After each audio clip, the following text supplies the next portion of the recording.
de înainte cotopeu. Ai, ai, ai, și hai să vezi că nu e greu. La la la la la la la la la la la la.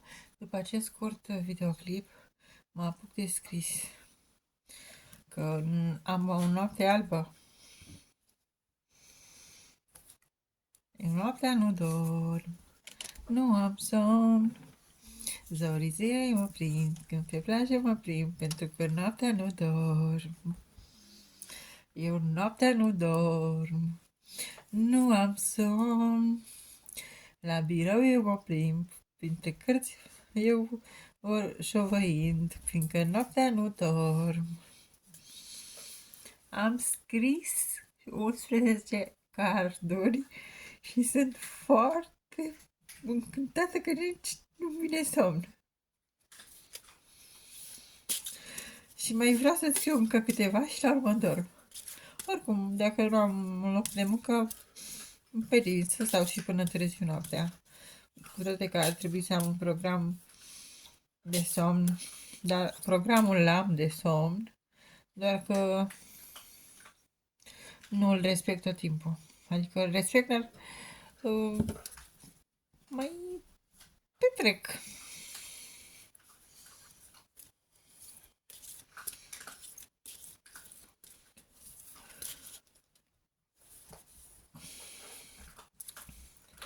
Mâine o să vin cu un teanc așa scris de mine.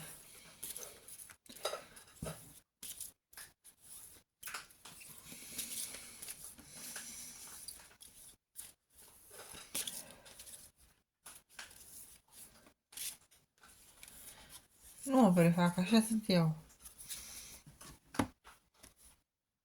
Eu sunt Mirela, pentru cine nu mă cunoaște.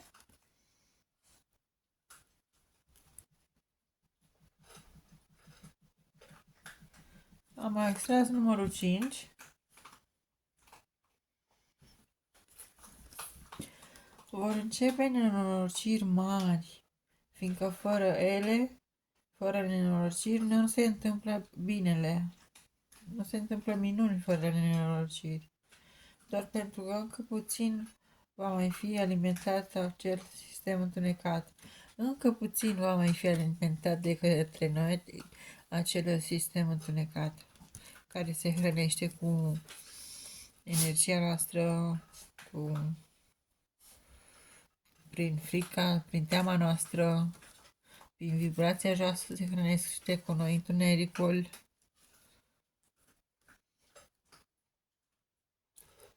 Trăim în sentimente de promisiuni.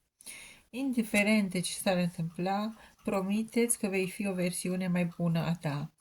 Dacă astăzi seara dormi târziu, promiteți că mâine dormi mai devreme.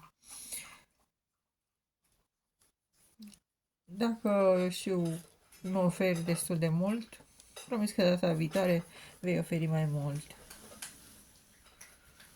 Sau vei fi mai atent, promiteți, fii atent, promiteți și promisiuni mari, promiteți să studiezi, promiteți că va fi de tot timpul liniște. Promiteți marea cu sarea. Trăiți un sentiment de promisiuni și indiferent ce se va întâmpla, promiteți-vă un viitor mai bun. Indiferent de ce s-ar întâmpla, promiteți-vă un viitor mai bun.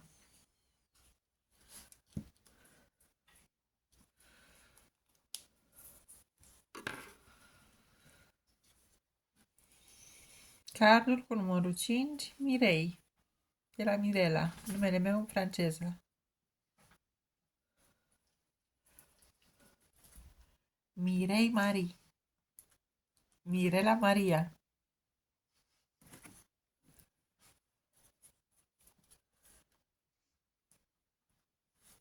Haideți să mai extragem un card scris de mine și apoi mă pun de scris până mi-a somnul.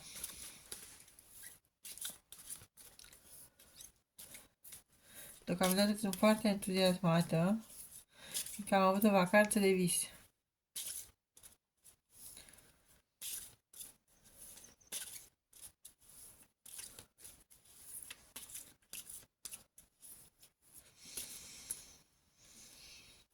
Cred că încep să răcesc, am nasul înfundat.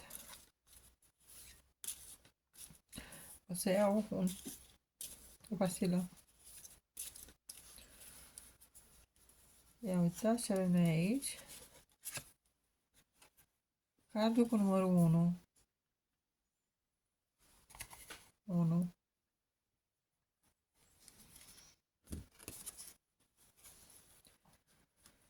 Sistemul încearcă să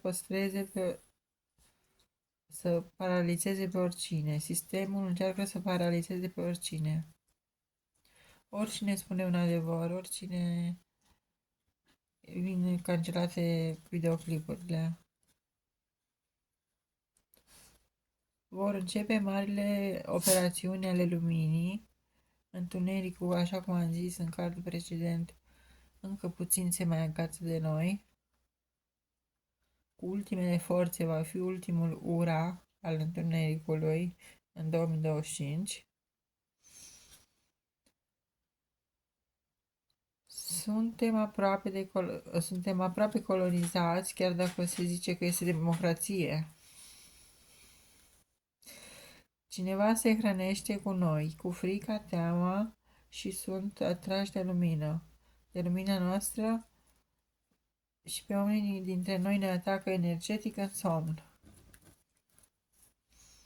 Deci forțele întunericului ne atacă energetic în somn. Poate eu sunt inspirată, cum am zis și mai devreme, când vor să atace, să stau trează până la, să zicem, 2 noaptea.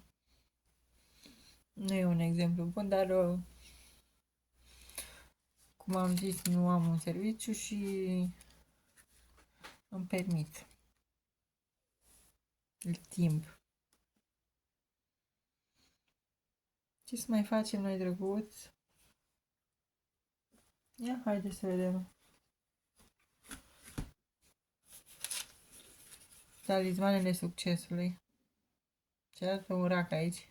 Eu sunt zodia rac și leu. Sunt între rac și leu.